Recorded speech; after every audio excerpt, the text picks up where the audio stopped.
guys, join me and let's have some Banoffee cake.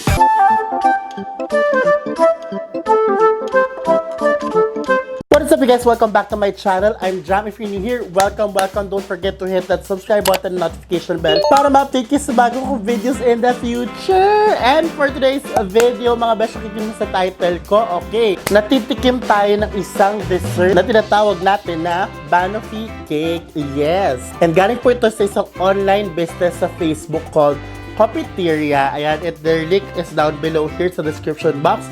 And without further ado guys, samahan niyo ako mag-dessert. Let's go! So ayun na nga po mga best, andito na po ang mga Banoffee pie from Cafeteria. Ayan po again, once again, their link are down below sa description box natin. So dito, isang order guys, which is ganito kadami guys. Ayan, ayan. It's already 200 pesos. Pero I think it's gonna be worth it kasi based on the serving size naman guys, madami na siya.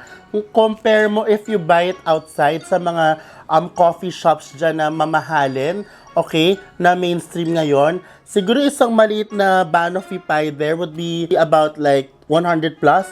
Pero ganito kadami guys, 200 na. I think that's very sulit guys, unang-una. And as you can see po, ang daming drizzle ng chocolate. May kita mo dito, ang daming banana, diba? Nakita nyo dyan. Tapos also, diba, medyo yung pinaka-crust niya sa ilalim, yung pinakalaman niya, ay makapal-kapal din guys at may mga chocolate filling inside. Ayan. Kaya nga very excited ako tikman to guys. Ay ano pang hinihintay natin mga besh? Tikman na natin! Alright mga besh, ayan nakakuha na ako ng isang scoop. Ayan at maliit lang kasi itatry lang naman natin. Ayan po siya, ayan. O, eto na po siya guys. Ganyan na po kaliit yung aking kinuha. Ayan po. At titikman po natin siya.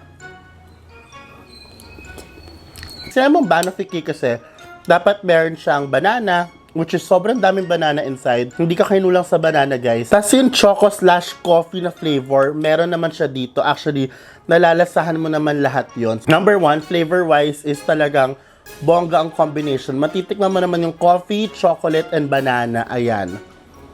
Tapos yung portion as well guys, yung dami versus the price is also check. Value for money is check. This is actually best served chilled talaga. Kasi pagka iniwan mo siya sa labas ng medyo matagal, medyo nag-water siyang konti. Pero hindi nila kasalanan yon. Ganun lang talaga siya guys. Pero grabe guys, ang sweet niya besh. Nakaka-comfort. Sana all. Buti pa siya. Ay.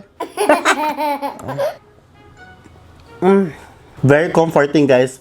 Kunwari ikaw ay nag-work from home, tapos nasa-stress ka, ito ang karamay mo, besh. Yung Banoffee pie na to, ang karamay mo. Papa tayo, okay? Let's get pa. OMG, I'm so sorry. Hello, diet. Don't worry, hindi ko to ubusin, guys. Nakakaloka. And grabe, guys, yung texture nito combination. May crumbly, tapos may buo-buong banana na malambot. Tapos yung banana nila mismo, yung banana palang matamis na. Kaya masarap siya guys. At saka yung pinaka-crumbs dito, ito ito yung balancer natin. Yung pinaka-ibabaw matamis, itong baba, itong crumbs ito, hindi siya matamis at all. I mean, meron man sobrang konti, kaya na-balance siya guys. Hindi siya overpowering, ganon. Ayan, one more round mga besh. One more round, isang tikim, ganon. 1, 2, 3... ang sarap, moms. OMG. I'm happy. This is such a balanced flavor talaga. Overall, masarap siya. Value for money na 200. With this quality, pasok na siya guys. Promise. Hindi kayo magsisising bilhin ito. Hindi dahil sponsor to, pero dahil masarap po talaga siya. Bongga.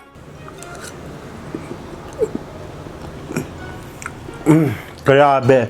Woo! I love it. I like overall. I super love it. As in, parang hindi ka lugi sa 200. Alam mo yun? Sobrang panalo. Ito, yung kakainin ko habang nag-work ako. Alam mo yun? Habang ako ay nire-reject ng mga clients ko sa Sun Life, ito ang kakainin ko para i-comfort niya ako. Ganon! Anyways guys, kung gusto nyo pala ng insurance and kung gusto nyo ng financial planning, comment below. Kukontakin kita. Alam mo yan, we all need that vlogging.